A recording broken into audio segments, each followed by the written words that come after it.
What's up guys, Nolan here, and today we're going through my loadout as efficiently and as quickly as I can because I keep getting a lot of questions about it, and probably the second most asked question is, can you slow down a little bit with your talking? So I will try my best to get to both topics equally in this video. We're going to go from a day one of the wipe to present, and if there is anything that sticks out as weird, the answer is going to either be one of two things. I do not run super meta stuff really. I essentially only use stuff because it was either technically free from a kill or barter, or I just like it. I suggest that you guys play this way too. It makes the game a bit more fun and a lot easier to make decisions. Day one of wipes, I only worry about money. So I grab a pistol, an attack rig, and I run to interchange. I like the M9 personally, so that's what I run along with the PST GZH ammo. Once I have about 4 million rubles, I start running gear and doing tasks. If I'm doing money runs these days, I bring a suppressed 5.7 with the SB193 ammo. And if that's not available, then I'll run the SS190 ammo. And nothing else, just the sit case and the gamma, no rig, no nothing. If you want to see a great money route with a high survival rate for new players, you can check it out in the description. Just like I mentioned in my new player tutorial, which is also found in the description, I prefer using the AKM early in the wipes because the PS rounds are great early ammo, and if I can't get an AKM, then I run the AK-74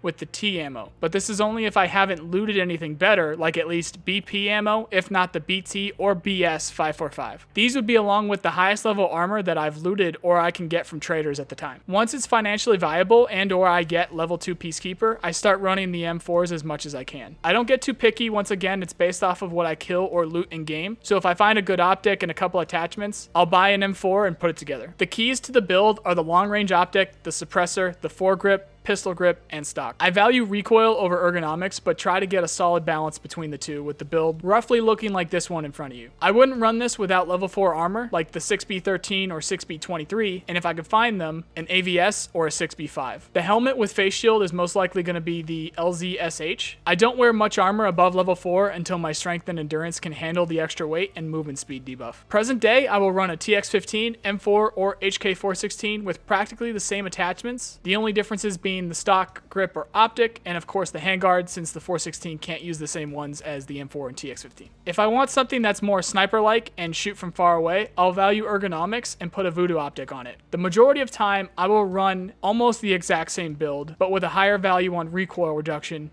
yet still balanced, along with an 800 range optic that allows me to still reach out if I need to, this either being the Valde or an Elcan. I run the Daniel Defense Wave Suppressor and a canted red dot for CQB as well. I will always run M995 no matter what. I want my only excuse to be things out of my control if I die. So by using the highest penetration ammo, it doesn't let me blame the ammo when I don't get my kills. These days, I'll still wear the LZSH with a face shield, and that's even over the airframes. Sometimes I'll wear the exfil. It's really what I feel like wearing in terms of color. This is most definitely one of the I just like it situations. The only thing that I keep solid is the face shield because I want to be able to pull that down if I find someone with a pistol or a shotgun. And once again, all of these are either looted or bartered for, so I don't get too picky. In the case of armor, I don't remember the last time I bought a set. I find shampoo, vases, and teapots for barters. I also find players and raiders with stuff all the time, and for some reason they're just lying on the ground, so you know it's free loot. If I have the choice, I go Gen 4 high mobility or Killa armor. I tend not to get too heavy if I don't have to. The meds are simple. I have quick fixes in the pockets along with the heavier stuff in my gamma for when I am safely in cover. I don't do anything differently than this because the vast majority of deaths are too quick to even react, let alone med up, so I use surplus or cheap quick fixes in the pockets. I bring 4 mags with 1 loaded for semi-auto guns and 5 or 6 mags with 1 loaded for auto guns, along with a stack of ammunition in my case. I also don't bring a backpack because if I need one, then what I want to bring out most likely already has one, meaning a player, raider, or scav. Otherwise, I can fit whatever I want in my rig or sit case. And if I absolutely have to, I'll start moving meds and stuff out of my gamma for more room. This is mostly superstitious because backpacks increase the player model and makes you easier to see. Now, it doesn't increase your hitbox, I understand that, but it still just makes you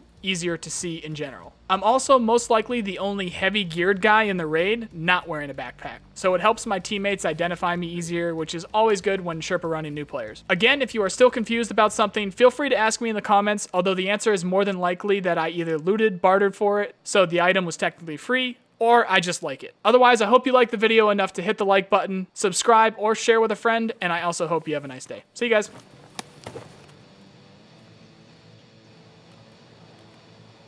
All right, time to get out.